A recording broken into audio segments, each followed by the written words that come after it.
哦，没有这差的好吗，兄弟们？是不是啊？你惨了你！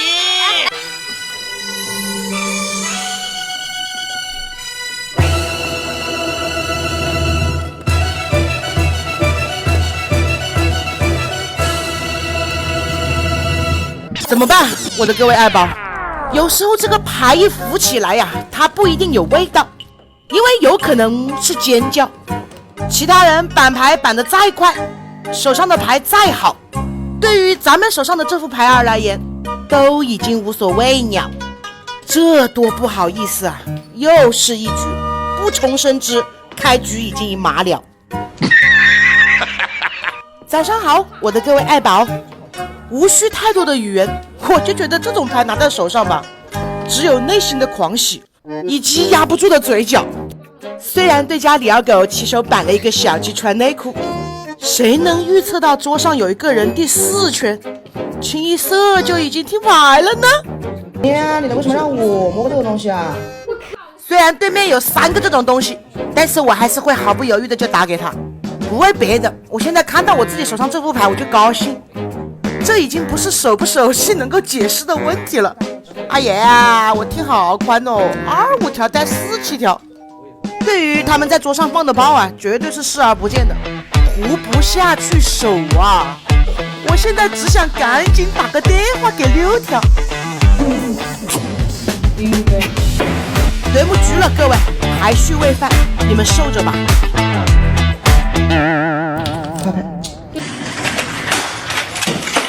我玩你妈嘞！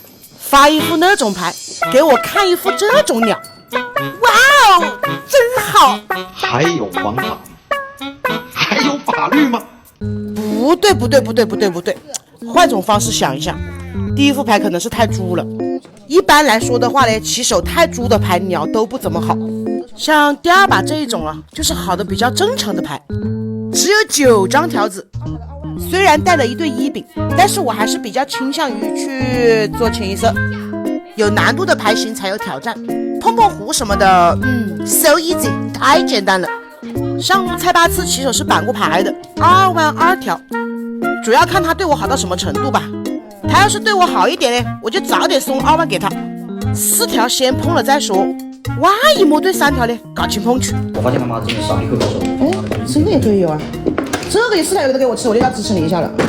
说了吧，说到做到，喊支持就支持。没想到蔡8字还雨露均沾，既送了我，又送了贝什。那请问那个李二狗怎么办呢？当然了，我也只是嘴巴上随便说一说，这个桌上基本上是没人管他的死活。当我还在犹豫6条吃不吃的时候，贝什完全没有给我这个机会。怎么大家都搞这么大，一家江江湖，一家清一色，一家碰碰胡啊？对面那个就出门碰了1张9万，之后就再也没有后续了，咱们不用管他。8条上了坎，1饼就不用留了。虽然颜色统一了，但是好像2条没有太大的用。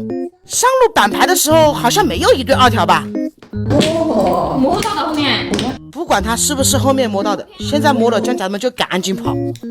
不知道上路江江湖到底是个什么进度，不奢望8条有杠，我只希望他们那个手里的9条不要摸太多。没有这差的好吗，兄弟们？我自己带上，怎么会让你的呢？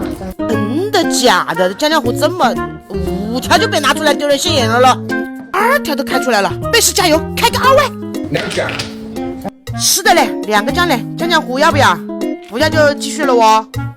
说不清道不明，我反正有一种江江湖已经听牌了的感觉，不知道对不对？我觉得蔡8字放了贝什一马。虚浮的虚啊！哎呀，果然江江湖没接炮的，不接杠炮的后果那就只能自己挨喽，对不对？是不是很过瘾的？